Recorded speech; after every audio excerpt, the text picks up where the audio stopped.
नमस्कार, प्रणाम। आप देख रहे हैं चौकस भारत और मैं हूं आपके साथ आपका दोस्त विवेक। गाना चोरी का विवाद भोजपुरी इंडस्ट्री का कोई नया विवाद नहीं है, लेकिन हर बार ये विवाद शुरू होता है, खत्म होता है, लेकिन कभी इस पे कोई रुकता नहीं है। लाइव आते हैं सब लोग, इंटरव्यू देते हैं सब लोग, हर चीज़ सब लोग सब कुछ बताते ज़रूर हैं, लेकिन ये बंद नहीं होता है, रुकता नहीं है और ये सिलसिला लगातार चला जाता है। और वो सिंगर बड़े तकलीफ़ में आ जाते हैं जिन्होंने ओरिजिनल में वो गाना गाया है और दूसरे लोग उस गाने को चोरी करके उस गाने से ज़्यादा हिट हो जाते हैं। मेरे साथ अभी भोजपुरी इंडस्ट्री के सुपरस्टार, मैं ये नहीं कहूँगा कि सुपरस्टार सिर्फ दो लोग हैं, मेरे लिए सुपरस्टार ये हैं क्योंकि जब ओरिजिनल इन्होंने गाना गाया होगा तो उन्होंने बड़ी मेहनत की थी। संतोष रेणु यादव जी, आपका चौकस भारत में स्वागत है। ये गाना चोरी का जो सिलसिला है और आपके साथ जो सिलसिला भी चल रहा है कच्चा बादाम को लेकर के, ये क्या माजरा है कि कैसे चोरी हो गया गाना और ट्रेंडिंग पे चल रहा है उनका गाना जबकि आपका ओरिजिनल गाना था, तो ये चोरी का मामला क्या है? सबसे पहले चौकस भारत पे जितने लोग देख रहे हैं मुझे, मैं आपका भाई, आपका बेटा संतोष रेणु यादव, यहीं से आप सबको चरण वंदन कर रहा हूँ, इस्तकबाल कर रहा हूँ, आदाब, सत श्री अकाल। चोरी का जो सिलसिला है, चोर हो, अगर अच्छा चोर हो तो चोरी करनी अच्छी बात है। चोरी करने के लिए भी टेक्निक होनी चाहिए, दिमाग होनी चाहिए। आप जब देखे हैं बहुत सारा हॉलीवुड का ट्यून जो है वो बॉलीवुड में यूज किया गया है, लेकिन टेक्निकली वो लोग रिच हैं, उसमें कुछ न कुछ अपनी जो उनकी इंटेलिजेंस है उसको यूज किया है उन्होंने। यहाँ भोजपुरी में जो लोग हैं, जो चोरी करने वाले लोग हैं, उनकी एक बहुत गंदी आदत है। अपने आप को सो कॉल्ड सुपरस्टार बोलेंगे और उनका जो मैटर जिसको आप सुनते हैं कि ये हिट हो गया है, ये 100 मिलियन चला गया, 200 मिलियन चला गया, वो मैटर किसी नए बच्चे का होता है। और रियल स्टार का तमगा उन बच्चों के सर बंधना चाहिए जिन्होंने इस तरह का मैटर गाया और जिसको चोरी करने के बाद इन सुपरस्टारों का घर चल रहा है, इनके बच्चे 2 वक्त की रोटी खा रहे हैं उन बच्चों की वजह से। और सुपरस्टार ये लोग खुद को बोलते हैं। तो बहुत गंदी ये जो भी कर रहे हैं, बहुत उनकी सोच गंदी है और भोजपुरी के लिए काफ़ी हार्मफुल है।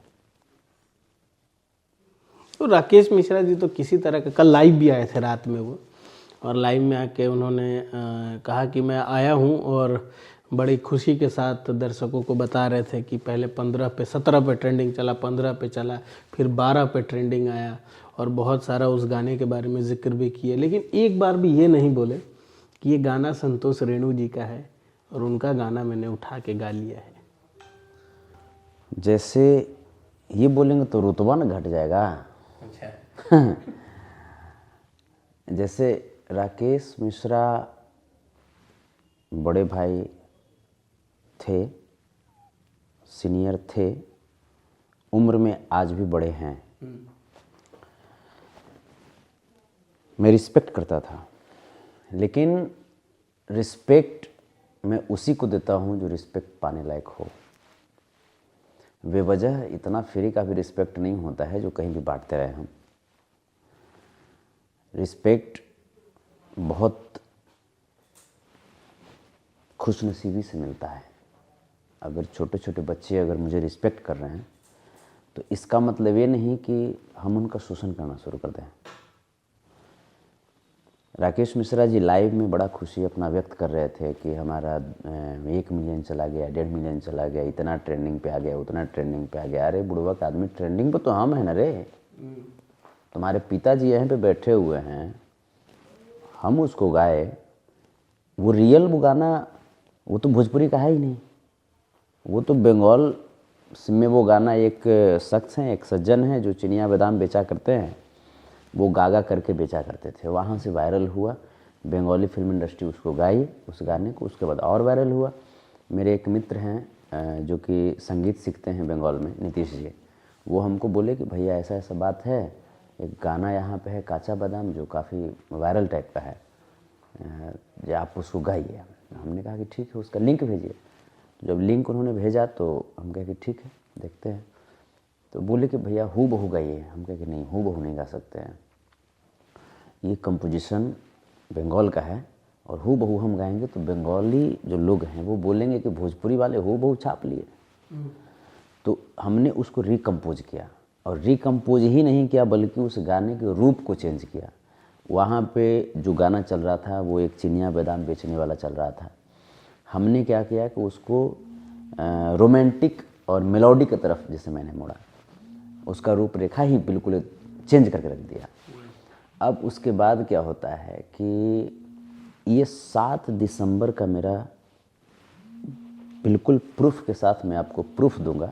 7 दिसंबर प्रियांशु सिंह जी के स्टूडियो में, महादेव स्टूडियो में रिकॉर्ड हुई है। आदर्श यादव रिकॉर्ड किए हैं, प्रकाश सिंह जी वहीं पे थे। इस गाने में जो मेरे साथ जो एक और जो बच्ची गाई हैं, जो अंजलि, उनका नाम हुआ अंजलि राज, और जो पवन जी के साथ धुआं वाला में धन धुआं हो जाए, तो उनका भी इसमें है। लेकिन चूँकि वो एक जैसे होता है ना गेस्ट अपीयरेंस टाइप का, तो वो उस तरीके से उन्होंने जैसे बोला था, उनका बहुत बहुत यहीं से आभार मैं व्यक्त करता हूँ। तो उनका चूँकि गाने में उनका कहीं पे ये नहीं था, इसलिए उनका नाम नहीं दिया गया। लेकिन फिर भी मैं इस प्लेटफॉर्म पे भी उनका नाम तो ले रहा हूँ, हर जगह मैं नाम ले रहा हूँ।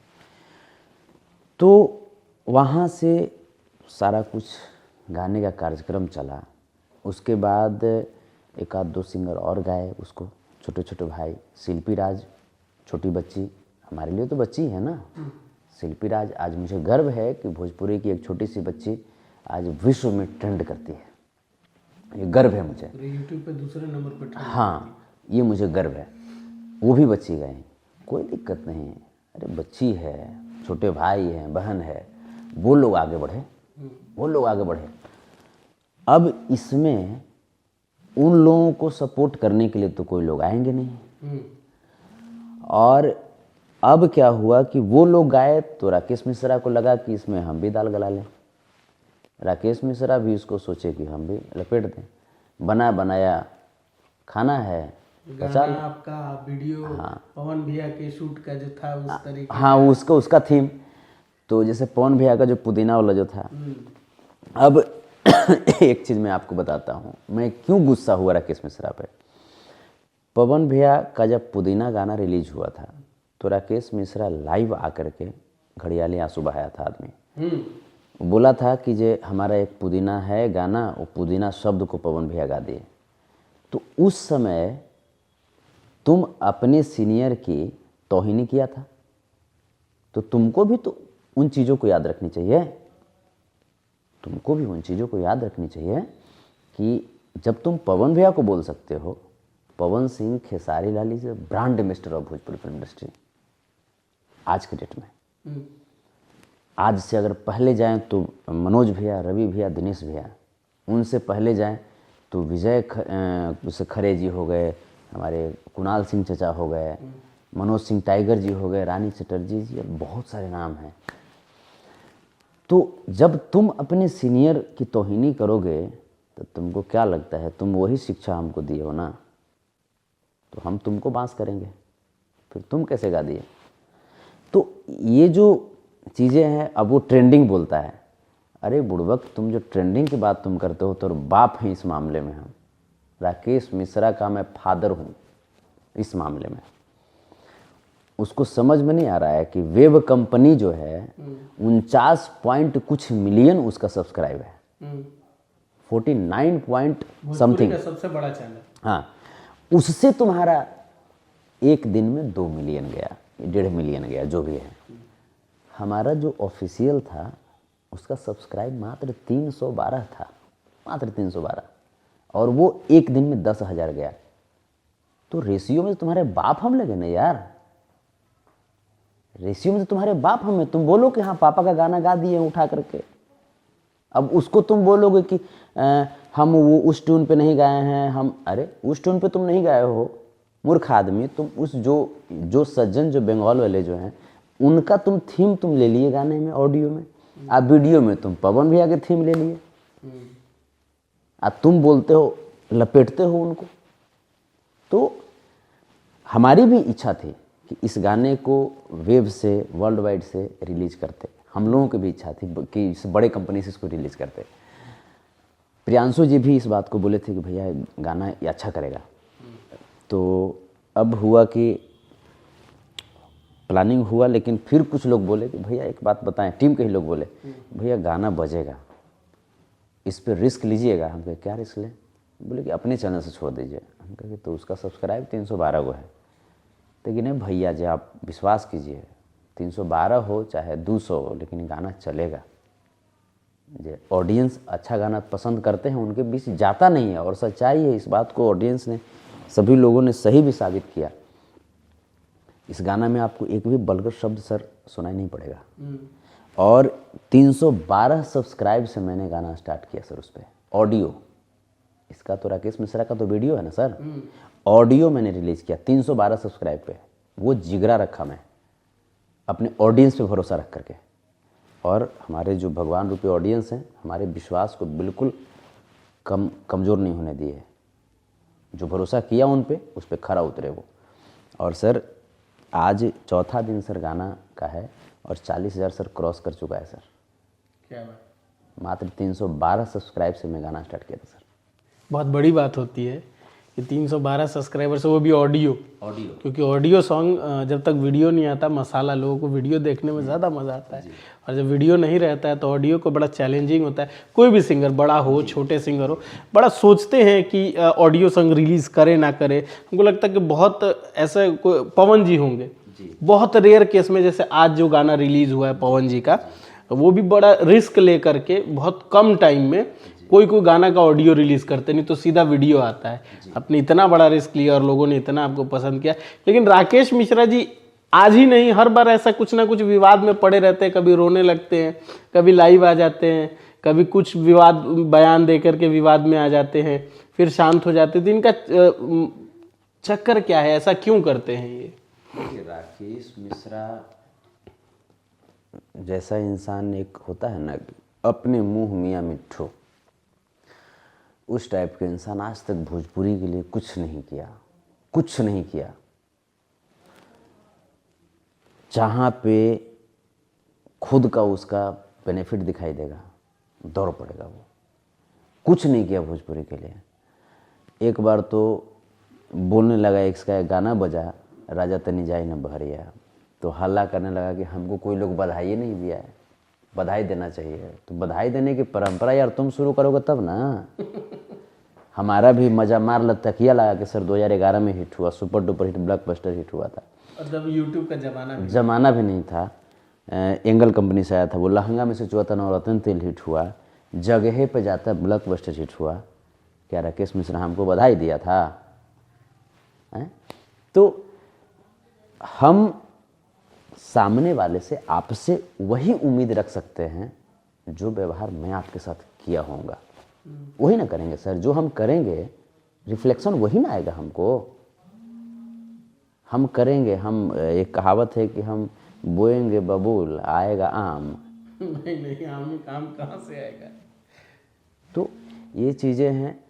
और उसमें भी उस इंसान को, पुदीना वाला जो मैटर था, उस इंसान को बोला जिस इंसान ने कहीं ना कहीं राकेश मिश्रा की पहचान दिलाई है। जहाँ तक हम सुने हैं कि पुदीना गाने में भी पवन जी ने, जो उनकी कंपोजिंग है, बहुत उसमें मदद किया था। लेकिन इस बात का कहीं जिक्र नहीं है। इंटरनल लोग हमको बताते हैं, ऑफ स्क्रीन जब हम लोग साथ बैठते हैं सब लोगों के साथ, तो बहुत लोग बताता है कि पुदीना गाने में पवन जी का बहुत बड़ा हाथ है।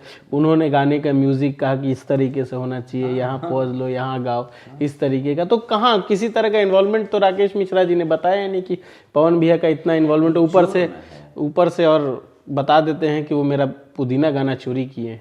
राकेश मिश्रा जो है, ऐसे लोग जो हैं, देखिए सर, हम कड़ा एक्शन क्यों ले रहे हैं? आप, एक कहावत है कि अन्याय अगर लगातार हो और अगर आप लगातार बर्दाश्त कर रहे हैं तो फिर कहीं ना कहीं फिर आपके अंदर कमी है। और जो भाई लोग, छोटे छोटे भाई लोगों का गाना चोरी होता है, वो लोग बोलते हैं, उनकी आवाज़ वहाँ तक पहुँच नहीं पाती है, अंततः वो दब जाते हैं, उनके टैलेंट को मार दिया जाता है। यहाँ पे संतोष रेणु की बात है, तब बाँस तो ठोकबे न करेंगे बेटा, कहाँ जाओगे। संतोष रेणु कोई मामूली कोई खेत का मूली तो है नहीं जो ऐसे ही तुम उखाड़ करके खा जाओगे। तो गाने के बाद इतना हिट हो गया, किसी तरह का आप कांटेक्ट किए या वो आपको फोन करने की कोशिश किए या किसी तरह का? वो करेगा सर, सॉरी, हम उसका नाम हम मैंने ये सब बीप कर दीजिएगा सर, ये सब चीज़ को, चूँकि ये सोशल मीडिया है। लेकिन वो हमको फ़ोन करेगा, उसकी हिम्मत है, उसका पाँव तले उसका ज़मीन खिसका देंगे हम। क्या समझें सर, राकेश मिश्रा और संतोष रेणु में अंतर नहीं है। संतोष रेणु सर हमको आज तक कभी पता ही नहीं चला कि हम क्या हैं। बस मैं यही जानता हूँ कि मैं एक इंसान हूँ, और सर अपने अंदर अकड़ नहीं आ जाए इसके लिए सर इस चीज़ को विश्वास रखिएगा। जब भी पटना में होते हैं सर, या बॉम्बे में हो, कहीं भी अगर रहते हैं, तो महीना में एक दिन सर हम शमशान घाट जाते हैं। बहुत सारे लोग बोलते हैं कि इतनी एनर्जी आप में कहाँ से आती है, निडरता कहाँ से है आप में। तो रियल राज है कि हम महीने में एक दिन शमशान घाट जाते हैं सर। क्या देखने के लिए हम जाते हैं कि बड़े बड़े लोगों का क्या हासिल हो रहा है। कफन भी जो होता है सर बहुत नसीब वालों को मिलता है। किस बात का सर बड़ा बुलेपन करें सर, कौन बात के लिए करें सर, क्या चला जाएगा, मेरी कृति ही यहीं रह जाएगी सर। खाली हाथ आए तो खाली हाथ जाएंगे, बस जो कमाए हैं दमाए यहीं रह जाना है। मेरी कृति ही यहाँ रहेगी ना। आज भिखारी ठाकुर जी अच्छा करके गए, आज लोग उनको पूज रहे हैं, है ना। गायत्री ठाकुर जी अच्छा करे गए, महेंद्र मिश्र जी अच्छा करे गए, हनुमान पाठा जी अच्छा करके गए, लोग उनको पूज रहे हैं, उनके नाम लेने से पहले कान पकड़ते हैं। भरत शर्मा जी अच्छा कर रहे हैं, आज भी कर रहे हैं, कोशिश कर रहे हैं कि आज भी बच्चे लोग बिगड़ गए हैं, आज भी कुछ अच्छा करें। लेकिन यहाँ छोटे बच्चों के लिए कौन सोचता है सर। अच्छा, आपका विवाद बड़ा चलता है, मैं वीडियो आपका देख रहा था, तो खेसारी जी को लेकर के, पवन जी को लेकर के बड़ा विवाद चला था। और अभी का तो पता नहीं कि क्या है आपके और खेसारी जी और पवन जी के बीच में का रिश्ता क्या है, लेकिन बड़ा विवाद बीच में वीडियो दो चार को हम देखे, तो हम देखे कि आप पूरा खुलेआम एकदम खेसारी जी को चुनौती दिए हुए हैं कि ये है वो है। तो वो सब क्या विवाद था आपका और खेसारी जी को लेकर के, पवन जी को लेकर के? क्योंकि खेसारी जी पवन जी में तो विवाद चल ही रहा है, पूरा इंडस्ट्री वो देख रहा है, और आप तो साक्षात साथ रहने वालों में से हैं। तो ये क्या विवाद चल रहा है आपका लेकर के, उन दोनों का लेकर के? सर हमारी जो गीत संगीत की जो शुरुआत है, कहीं ना कहीं पवन जी और खेसारी जी दोनों से मैं बहुत इंस्पायर्ड हुआ हूँ, बहुत इंस्पायर्ड। क्योंकि कहाँ एक लड़का जो जैसे बीएन कॉलेज से बीसीए करने वाला लड़का गीत संगीत भोजपुरी में आया, यहाँ पे आने के बाद 2 हिट दिया मैं, 2 सुपर हिट रहा गाना, वो ही बताया मज़ा मार लेता कि अल्लाह कर लहेंगे और चतन रतन तेल। उसके बाद फिर पिताजी फिर भी संतुष्ट नहीं थे। मेरे पिताजी बहुत गरीब घर से हम आते हैं, पिताजी बहुत संघर्ष करके हमको पढ़ाया लिखाया है। हमको पिताजी बोले कि बेटा जी ये उचित नहीं है, और पढ़ने में भी सर आप लोग की कृपा से पढ़ने में भी ठीक ठाक स्टूडेंट रहे थे। कभी ज़िंदगी में सेकंड डिवीज़न मेरा नहीं रहा है, शुरू से लेकर के आज तक। गलगोटिया यूनिवर्सिटी से हाँ आप किए हुए हैं। हाँ। तो उसके बाद फिर एमसीए के लिए गए। अब वहाँ जाने के बाद बीच में भोजपुरी को त्यागने का इच्छा हुआ था, लेकिन मेरी जिद वहाँ पे बन गई जब गलगोटिया में था, और वहाँ पे जगह पे जाता जब हिट हुआ तो लोग जानने लगे कि ये सिंगर है, जबकि हम वहाँ पे बिल्कुल अननोन बन करके गए थे। तो वहाँ एक हमारी महिला मित्र, अभी नाम मैं डिस्क्लोज नहीं करूँगा, अभी वो इस वक्त इंग्लैंड में हैं अपने पति देव के साथ में। तो आगरा की रहने वाली हमारी एक महिला मित्र, और जो कि वो बोली कि ऐसा है संतोष कि तुम भोजपुरी में तुम क्यों हो, कुछ कर रहे हो यार, एजुकेटेड हो। भोजपुरी में एजुकेटेड लोग कहाँ रहते हैं? और ये बात मुझे चुभ गई। हम कहे यार तुम भोजपुरी को इतने तुम हल्के में तुम क्यों ले ली? अरे तो उसके बाद मैंने 4th सेमेस्टर तक MCA का पढ़ाई किया और 4th सेमेस्टर में ही ये बात वो बोली। उसके बाद मैं वहाँ से सीधा बैक आया भोजपुरी में और फिर भोजपुरी गाने लगा मैं।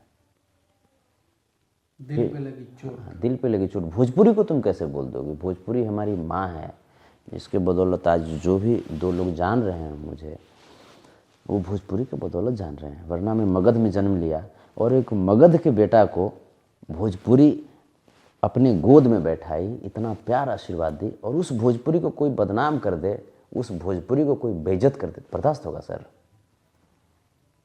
माँ और मौसी में कोई अंतर नहीं होता है, और वही चीज़ मेरे लिए मगही और भोजपुरी है। क्या बात है। चले कारवां चला। तो अब यहाँ पे पवन सिंह और खेसारी लाल जी जब आपस में कंट्रोवर्सी में आ जाते हैं, विवाद में, तो मुझे बहुत तकलीफ़ होती है, बहुत तकलीफ़ होती है मुझे। क्योंकि हम सोचते हैं इस चीज़ को कि पवन सिंह, खेसारी लाल आज जिस लेवल पे भोजपुरी को लेकर के चले गए हैं, और सोशल मीडिया जितनी फास्ट हो गई है, आज भोजपुरी के सुनने और समझने वाले जो लोग हैं वो देश के कोने कोने में हैं, और इतना ही नहीं बल्कि वर्ल्ड के कोने कोने में है भोजपुरी को सुनने समझने वाले। इंडस्ट्री है, बहुत बड़ी इंडस्ट्री है। अब सर जब आप गीत संगीत गाते हैं तो वर्ल्ड के कोने कोने में पहुंचता है। जब वाद विवाद होता है सर, तो वो विवादास्पद बातें भी वर्ल्ड के कोने कोने में पहुंचती होगी। और जो हमारे जो भोजपुरी हमको मैसेज आता है, जैसे मेरा वीडियो बहुत लोग देखते हैं, तकरीबन ये सब डिस्क्लोज नहीं करना चाहिए, मेरा वीडियो तकरीबन 128 देशों में देखा जाता है। जब एनालिटिक्स हम लोग निकालते हैं तो दुबई, कतार, United state of America, Japan, ऐसे ऐसे जगह पे हैं जहां हम लोग को लगता नहीं कि बहुत बहुत मतलब 128 हम बताएं ना, हमको नाम भी याद करने में लिस्ट देना। वहाँ से लोग मैसेज करते हैं, फ़ोन करते हैं कि भैया ये विवाद का क्या हुआ, इनका क्या हुआ, इनका कब इंटरव्यू लाइएगा। तो बहुत लोग मैसेज करते हैं। तो इंडस्ट्री जो है वो बहुत बड़ी हो चुकी है और पूरी दुनिया में इसको देखा जा रहा है, और बिहार के लोग बाकायदा पूरा दुनिया में फैले हुए हैं। बिल्कुल। तो इन चीज़ों को हम इस चीज़ को सोचते हैं कि जैसे हम लोग तो छोटे छोटे भाई पौधा हैं हम लोग, लेकिन ये जो वृक्ष हैं, ये लोग अगर आपस में टकराते हैं तो इनकी टकराहट जो है ना वो बहुत दूर तक जाती है। जहाँ तक गीत संगीत बजती है ना सर, जहाँ पे हमारे ऑडियंस गर्व के साथ कहते हैं कि ये हमारा पवन सिंह है, ये हमारा खेसारी लाल है, ये देखो नंबर 1 ट्रेंडिंग पे है। और जब वो लोग टकराते हैं, ट्रेंडिंग वाले, जब बात विवाद जब आती है, उनकी माँ बहन की वो गाली गलौज कर रहे हैं, उनकी माँ बहन की वो कर रहे हैं, तो हमारे ऑडियंस बहुत दुखित होते हैं। सर लोग बोलते हैं कि जाति पाति ये चीज़ें आ गई है। सच्चाई है सर कि हमारी ऑडियंस की कोई जाति नहीं होती है सर, कोई जाति नहीं होती है। क्या आपको लगता है कि जो खेसारी लाल यादव जी को पसंद करने वाले लोग हैं वो सिर्फ यादव हैं? नहीं, बिल्कुल नहीं। क्या राजपूत बिरादरी, क्या ब्राह्मण बिरादरी, क्या संगीत का हमको लगता है किसी तरह का कोई नाता ही नहीं है। जिसका गाना लिरिक्स अच्छा है, जिसका म्यूजिक अच्छा है, जिसको छू रहा है वो सुन रहा है। क्या पवन सिंह जी को पसंद करने वाले सिर्फ राजपूत हैं? नहीं, बिल्कुल नहीं। तो हमको जहाँ तक हम कैसे माने, हमको तो सब लोग पसंद करते हैं सर। कोई विशेष कास्ट नहीं है जो माने हमको इसे नहीं पसंद करते हैं, ऐसा कहीं नहीं है। हमको सब लोग पसंद करते हैं। तो ये जो चीज़ें हैं सर, कड़वाहट वाली जो बातें हैं, विवाद वाली जो बातें हैं, अच्छाई थोड़ी सी देर से फैलती है सर, बुराई बहुत जल्दी फैल जाती है। मकान को बनाने में सर बहुत वक्त लगता है, ढाहने में क्या है सर, तो गिरा दीजिए। तो ये जो चीज़ें हैं, इन चीज़ों से हमारे जो ऑडियंस हैं वो बहुत दुखित होते हैं। और ख़ास करके जो इंटेलेक्चुअल जो सेक्शन है हमारा, जो भोजपुरी की विरासत को देखते आए हैं, जो पसंद करते आए हैं, वो धीरे धीरे भोजपुरी से कटने लगते हैं। तो ये तकलीफ़ की बात है, और इसीलिए हम गुस्सा में आते हैं, और गुस्सा में आते हैं बोलना शुरू कर देते हैं। हाँ देख, अब जैसे अभी बात हम लोग कर रहे हैं, इस बात का जिक्र मैं इसलिए करूँगा क्योंकि जितना मैंने आपका इंटरव्यू देखा है ना, सब बम। आप जो शब्दों का चयन करते हैं, सीधा मारते हैं जो लोगों को। आप अभी कितने इत्मीनान से हम बात कर रहे हैं, लेकिन आपका जब एग्रेशन आता है, जब आप गुस्से में रहते हैं, तो उस टाइम आप किसी को नहीं छोड़ते। ये मैंने आपके वीडियो में देखा हुआ है। तो वो एग्रेशन, वो सब गुस्सा लोगों की वजह से कैसे मतलब जनरेट होता है आपका? एकदम भड़क जाते हैं आप एकदम ऐसा लगता है कि किसी को, सामने वाले को एकदम निस्तो नाबूद करने पे तुले हुए हैं। सर जैसे एक्चुअली है क्या कि ये लोग मैनेजर रखते हैं सर। हाँ, ये लोग तो मैनेजर रखते हैं, और सुबह से मैं आपको दिखाता हूँ सर, सुबह से करीब करीब मैं 200 से ऊपर कॉल मैं खुद रिसीव किया होऊंगा सुबह से। काम भी करना, रिसीव भी करना। मैं, हमारे पास भी लोग हैं, लेकिन उनको मैं फ़ोन नहीं देता हूँ। कोशिश करता हूँ कि ज़्यादा से ज़्यादा मैं कॉल खुद रिसीव करूँ। तो हमारे पास जब लोगों की समस्याएं आती है, जो लोग पवन सिंह जी से प्यार करते हैं, जो लोग खेसारी लाल यादव जी से प्यार करते हैं, जो लोग भोजपुरी सीरियल में प्यार करते हैं, वो लोग हमारे पास कॉल करेंगे, क्योंकि उनकी होप होती है हमसे। वो नहीं चाहते हैं कि भोजपुरी में ऐसा ऐसा हो, वो लोग चाहते हैं सब अच्छे से रहे। वो कॉल करेंगे, कॉल करके भैया थोड़ा सा ये देखिए भैया, ऐसे हो रहा है, ऐसे हो रहा है। उसके बाद क्या होता है कि हम कोशिश करते हैं अच्छे तरीके से, कहते नहीं मानते हैं, तो हम भी एक इंसान है ना। प्रकृति ने जिस तरीके से सामने वाले के अंदर गुस्सा, प्यार, नफरत, ईर्ष्या सब कुछ दिया है, लोभ, मोह, सारा चीज़ डाल करके भेजा है, तो हम भी कोई अलग से तो हम बन करके नहीं ना है, हम एलियन तो हैं नहीं, हम भी तो इंसान हैं। तो कितना सर कंट्रोल करें? कंट्रोल करते करते करते करते जब फोड़ देते हैं। पवन जी भी बोले थे ये बात कि कितना सही, कितना हम बर्दाश्त करी, हम इंसान है, जब भर जाला तो निकल जाला। और जब निकालते हैं तो बिल्कुल खाली कर देते हैं। किसी तरह का टेंशन नहीं, रिलीज हो जाना चाहिए पूरा। अच्छा, ये भोजपुरी में गाने चोरी को लेकर के और साथ में ये अश्लीलता को लेकर के बड़ा सवाल उठता है कि लोग कहते हैं कि बड़ी अश्लीलता है भोजपुरी में। बहुत लोगों से मैंने बात किया, जैसे भोजपुरी के पिता तुल्य जो कुणाल सिंह जी हैं, उनसे भी मैंने बात किया, और दीपक ठाकुर जो बिग बॉस में गए हुए हैं, उनसे भी भोजपुरी के लेके बात किया। भूमि जी से भी बात किया। भूमि जी इंडियन आइडल की बहुत बड़ी सिंगर है। राम चाहे लीला जिन्होंने गाना गाया, उनसे भी बात किया। भूमि जी तो पहले पवन जी की बहुत बड़ी दीवानी है, ये बात उन्होंने वीडियो में कहा है और ये मैंने मेंशन भी किया है। इनका कहना है कि भोजपुरी पहले ऐसी नहीं थी।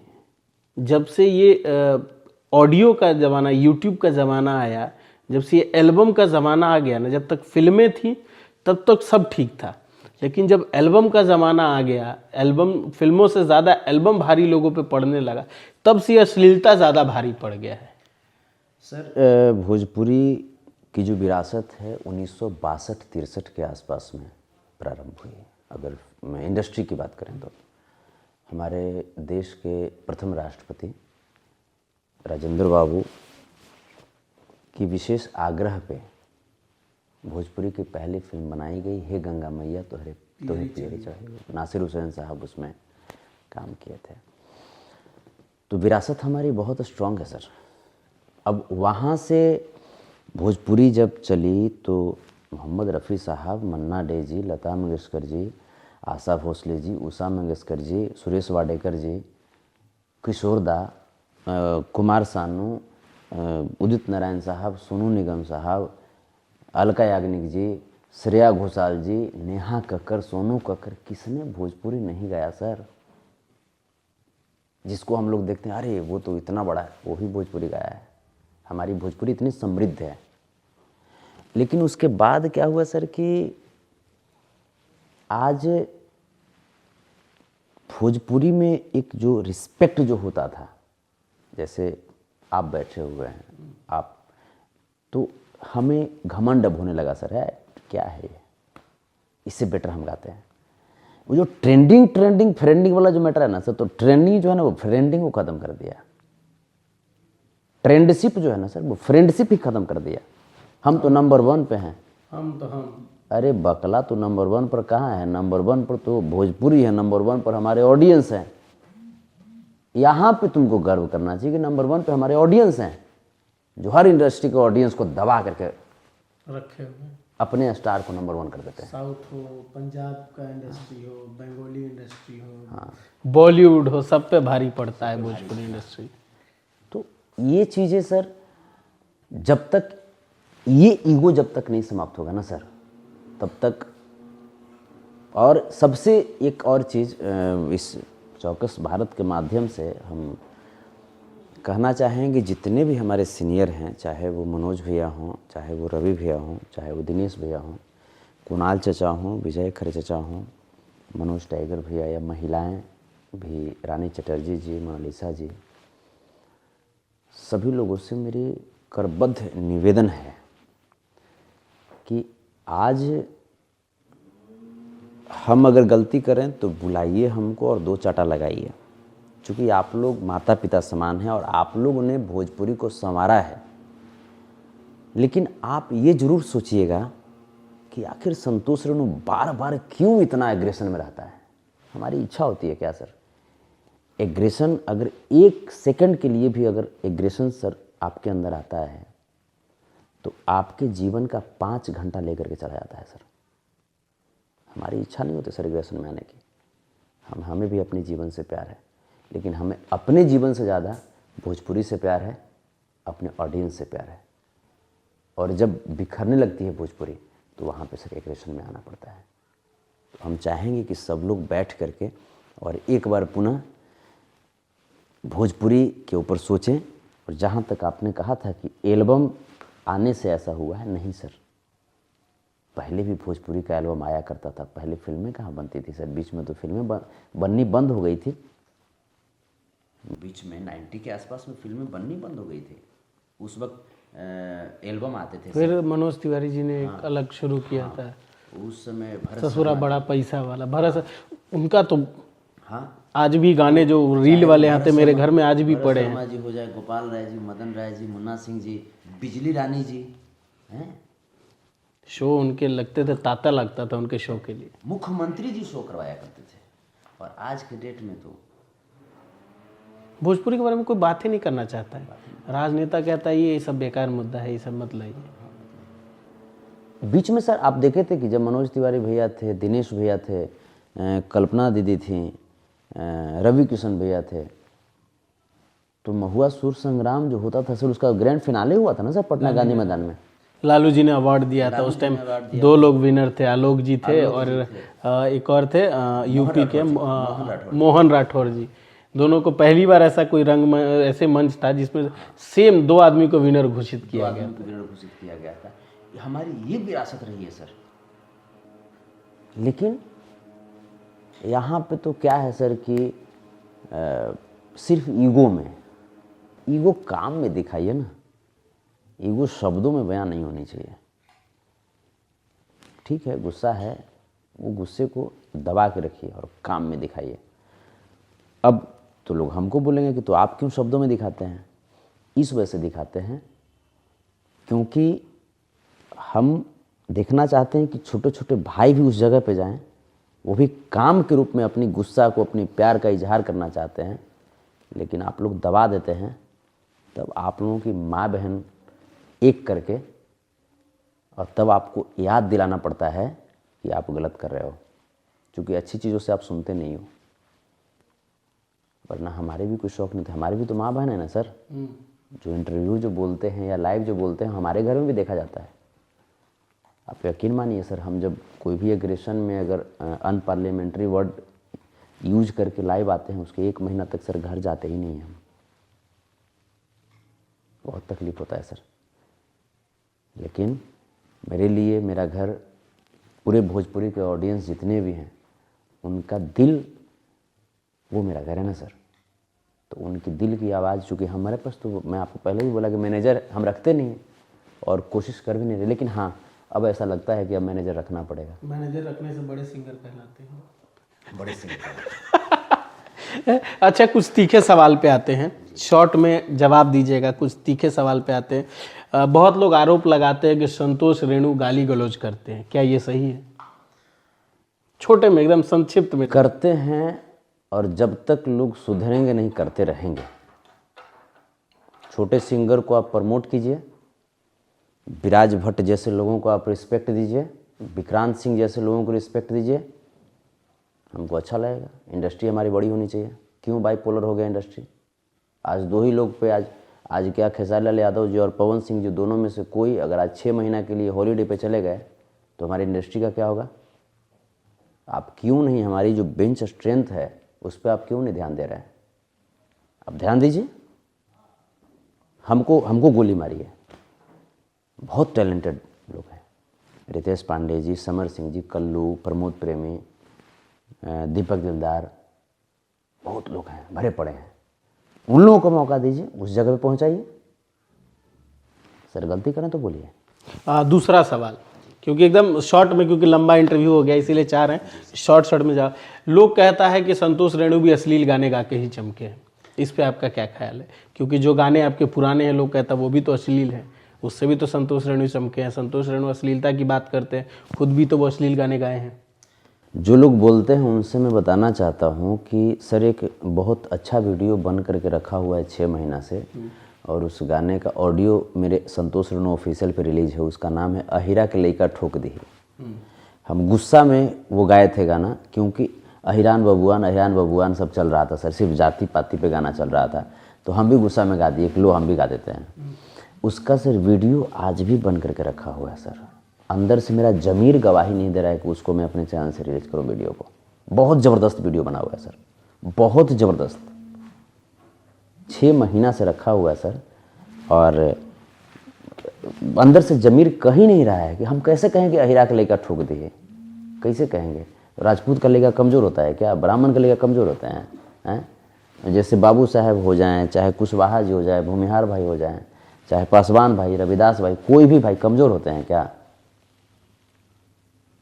आप बोलते हैं कोई भी लोग, जैसे जाति पाति जो लोग बोलते हैं, हम भगवान श्री रामचंद्र जी को भी मानते हैं, भगवान श्री कृष्ण को भी मानते हैं, बाबा परशुराम को भी मानते हैं, हम बाबा चौहमल दास को भी मानते हैं, बाबा रैदास जी को भी मानते हैं, हम सबको मानते हैं।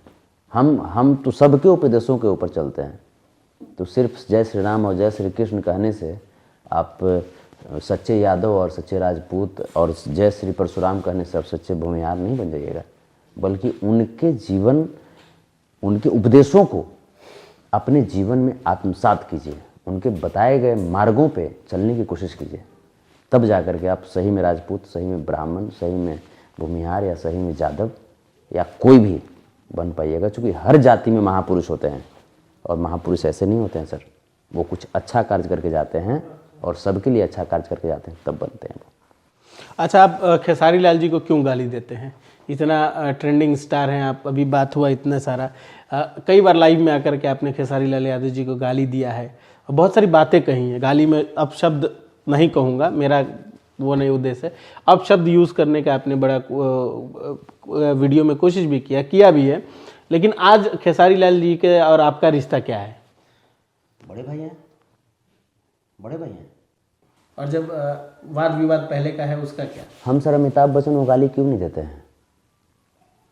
क्योंकि उनसे विशेष मेरा कोई मतलब नहीं होता है। हमारी अपनी इंडस्ट्री है। यहाँ पे खेसारी लाल यादव जी से मेरी उम्मीद होती है कि आप अच्छा कार्य कीजिए। अब आप रखिएगा अखिलेश कश्यप जैसन राइटर रखिएगा जो खाली विवादे में रखे आपको। खेसारी लाल यादव जी की पहले की हिस्ट्री देख लीजिए, कोई विवाद नहीं होता था, सब लोग प्यार करते थे उनसे। तो खेसारी लाल यादव जी में गलती थोड़े है। आपको लगता है अखिलेश कश्यप जी में गलती है? गलती तो अखिलेश में है। आज तक ये बताइए सर कि पवन सिंह जी की कितने टीम वाले लोगों को आपने लाइव आते देखा है? बहुत कम। चाहे दीपक सिंह हो जाए, चाहे अमित सिंह हो जाए, विक्की सिंह हो जाए, संतोष सिंह हो जाए, या इवन रानू भैया हो जाए, कितने लोगों को आप देखें लाइव आते हुए सर? किसी मुद्दे केस में आता है कोई भी, वो भी पवन जी की आईडी से ही आते हैं। वो भी पवन जी की आईडी से। लेकिन यहाँ पे तो अखिलेश कश्यप अपना चमका रहा है, विवेक सिंह अपना चमका रहा है, फलना पवन पांडे अपना चमका रहा है। खेसारी जी एक बार बोल क्या दिए कि मेरे राइटर फॉर्चूनर पे चलते हैं, पवन पांडे जा करके वीडियो दिखा रहा है कि फॉर्चूनर देखिए ये हमारा फॉर्चूनर है। अरे चुतिया टाइप के आदमी, तुम्हारा फॉर्चूनर है रे, तुम्हारे बाप का फॉर्चूनर है, ये भोजपुरी इंडस्ट्री का फॉर्च्यूनर है। गरिमा समझो, तुम अगर एक राइटर हो तो, अगर तुम राइटर नहीं हो, अगर अपनी सिर्फ पर्सनल ज़िंदगी की तुम बात करते हो तो जैसे तुम्हारा है। आशीष वर्मा जी तो उनको गरिया है अखिलेश जी को कि उसका फॉर्च्यूनर है, ये नहीं उसको है, जूता से मारना चाहिए अखिलेश कश्यप को। रियल में उसका फॉर्च्यूनर है। फॉर्च्यूनर के लिए आप भी सर कैपेसिटी रखते हैं, हर लोग कैपेसिटी रखते हैं। एक पर एक धुरंधर सवा शेर हैं धरती पे। फॉर्च्यूनर अगर आज, ठीक है खेसारी जी आज बोल दिए कि हमारा राइटर फॉर्च्यूनर से चलता है, तो इतना भी कोई बहुत बड़ा प्रधानमंत्री नहीं हो गया अखिलेश कश्यप जो आज बोल दिए खेसारी भैया और कल जाकर के अखिलेश कश्यप को फॉर्च्यूनर मिल जाए, नंबर तहाक मिल जाए, सब नंबर लगा हुआ है। उसका रजिस्ट्रेशन मैंने, उस नंबर का रजिस्ट्रेशन मैंने चेक किया, वो तो 1.5 साल पहले का सर फॉर्च्यूनर है सर। और बोलता है कि हम लाए हैं, पूजा कर रहे हैं। अरे किसको मूर्ख बनाते हो तुम? भोजपुरी को तुम ये कर रहे हो ना, तौहीन कर रहे हो ना। भोजपुरी से बाहर वाले लोग कह रहे हैं कि ये लोग फॉर्च्यूनर पे लड़ रहा है, दुनिया जगुआर पे घूम रही है। गलती करे सर, दुनिया जगुआर पे घूम रही है सर, पोर्चे पे घूम रही है दुनिया, और ये लोग फॉर्च्यूनर में मारा पीटी कर रहे हैं। क्या है? अब चलिए अंतिम में जाते जाते हम चाहेंगे कि आपकी एक आवाज़ में जो आपको गाना पसंद हो, चाहे कच्चा बादाम हो, चाहे जो आपका पसंद हो, जो आपके हृदय के करीब गाना हो, वो आपका हो किसी और का हो, जाते जाते श्रोता का, इतने देर से लोग वीडियो जब देखेंगे तो उनको एक रिलीफ मिलेगा आपके गाने के साथ। अंतिम करते हैं, एक गाना गुनगुना दीजिए जो आपको पसंद है। मेरे पसंदीदा अगर हृदय के करीब कहिएगा तो ये भी सर हम अभी रिलीज नहीं किए हैं, लेकिन आपके माध्यम से रिलीज कर देते हैं। चुरा ना ले कोई। चुराएगा तो माई बहन कर देंगे फिर चुराएगा तो अपनी माँ बहन, अगर सस्ता होगा तो चुराएगा, हम क्या करें। लेकिन गा देते हैं। आपने कहा कि दिल के करीब, ये मेरा लिखा हुआ, खुद का लिखा हुआ है। उसके बाद कच्चा बादाम भी सर सुनाएंगे थोड़ा सा। खरीद न पाए कोई व्यापारी, खरीद न पाए कोई व्यापारी, लाख टका धन तोल, इश्क बड़ा अनमोल रे मनवा, इश्क बड़ा अनमोल। इश्क है पूजा, इश्क इबादत, इश्क गुरु का तीरथ, इश्क है पूजा, इश्क इबादत, इश्क गुरु का तीरथ, इश्क है कान्हा, इश्क खुदा है, इश्क गुरु का मूरत मूरत, इश्क गुरु का मूरत। इश्क में ज्ञानी बन जाते हैं, इश्क में ज्ञानी बन जाते, अक्सर मूर्ख बकलोल, इश्क बड़ा अनमोल रे मनवा, इश्क बड़ा अनमोल। अगला अंतरा भी सुना देता हूँ, सब लोग सुन लीजिए। इसको गाएंगे हम ही, जो उठाए गा दिया ओकरा माई बहन सस्ता हुई तबे उगाई। आपने कहा है इश्क है गंगा, इश्क है जमुना, इश्क समय की धारा। मेरी खुद की लिखी हुई है सर। अखिलेश कश्यप सुन, और तुम ऐसा लिखो तुम क्या आदमी लड़वाते रहते हो स्टारों को। इश्क है गंगा, इश्क है जमुना, इश्क समय की धारा, इश्क है अग्नि, इश्क पवन है, इश्क गुलाब है प्यारा प्यारा, इश्क गुलाब है प्यारा। इश्क खुदा की देन है रेनू, अपना मेरा नाम संतोष रेनू। इश्क खुदा की देन है रेनू, अमृत पावन घोर, इश्क बड़ा अनमोल रे मनवा, इश्क बड़ा अनमोल। क्या बात है। अब काचा बादाम भी सुनाना चाहेंगे। अरे काचा बादाम गोरी काचा बादाम, लागे जवानी तोहर काचा बादाम। 16 उमरिया पातर कमरिया, देखी बदन गदराइल। गाल गुलाबी देखी के मन के, भौरा बाटे पगलाइल। आजा हमरी बहिया में कर दया राम, कांचा बादाम गोरी कांचा बादाम लागे जवानी तो हर कांचा बादाम। रोमांटिक मेलोडियस में बनाया था सर। क्या बात है। चलिए, हमको समय देने के लिए इतना समय दिया आपने। अब अपना बहुत सारा इनका बिजी शेड्यूल था, उनमें से इन्होंने टाइम निकाल करके हम लोगों के पास आए, उसके लिए बहुत बहुत शुक्रिया आपका। आप लोग एक ऐसे माध्यम हैं, एक ब्रिज आप लोग हैं जो हमें हमारे भगवान से दर्शन कराते हैं। आप केवट हैं। क्या बात है। और केवट का जीवन में बहुत अहम रोल होता है।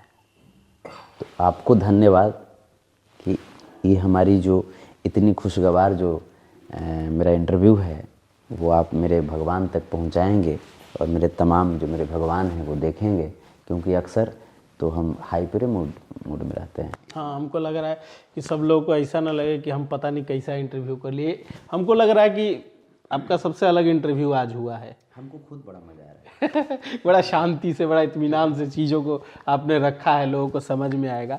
और साथ में संतोष रेणु साहब को प्यार देते रहिएगा, इनके गाने सुनते रहिएगा, साथ में इनको फॉलो करना मत भूलिएगा, फेसबुक, इंस्टा। चौकस भारत को आप लोग सब्सक्राइब कर लीजिएगा। बहुत अच्छे इंसान हैं और हमारे जैसे इंसान से भी अगर शांति से इंटरव्यू करवा लिए तो इनकी बड़प्पन है। और रियल में बहुत स्वीट पर्सन, बहुत अच्छे इंसान। और हमारा जो ऑफिशियल यूट्यूब चैनल है संतोष रेणु ऑफिशियल, ऐसे ही दमदार तरीके से चलाते रहिए। और मेरा ऑफिशियल फेसबुक पेज है मगध सम्राट, उसे भी फॉलो कर लीजिएगा। चौकस भारत को ज़रूर फॉलो कीजिएगा और सब्सक्राइब कीजिएगा। इंटरव्यू कैसा लगा कमेंट में ज़रूर बताइएगा। और मेरी एक दरख्वास्त है आप लोगों से, आप लोग जितना प्यार दे रहे हैं देते रहिएगा। दरख्वास्त है कि कृपया आपस में लड़िए नहीं कास्ट को लेकर के, क्योंकि बहुत ज़्यादा कमेंट आता है कास्ट को लेकर के। मैं नहीं चाहता कि भोजपुरी इंडस्ट्री में कोई कास्टिज्म चले। हमारे लिए सब सुपरस्टार हैं, चाहे वो रेणु जी हो, चाहे पवन जी हो, चाहे खेसारी जी हो, चाहे अखिलेश जी हो, सब मेरे लिए समान है, सब स्टार है, सब अपना अपना काम कर रहे हैं। अब थरिया एक जगह रहेला तो तनी मुनी बाजबे करेला। अब बाजी तो कोई दिक्कत नहीं, जब बाजेला तो वही ना प्यार बढ़ेला। तो ऐसे ही प्यार बने रहेगा और आप बनाते रहिएगा, सब लोग देखते रहिएगा। अब देखते हैं कि अगला इंटरव्यू आप लोगों को किनका होता है, क्योंकि राकेश मिश्रा जी के बारे में जो जिक्र हुआ है, एक बार कोशिश करेंगे कि उनसे भी ज़रा वार्तालाप करें कि उनकी क्या राय है, उनकी भी सारी बातों को रखने की कोशिश करेंगे। और ऐसे ही प्यार देते रहिए। बाकी खबरों के लिए देखते रहिए चौकस भारत। तब तक मुझे दीजिए इजाज़त। नमस्कार।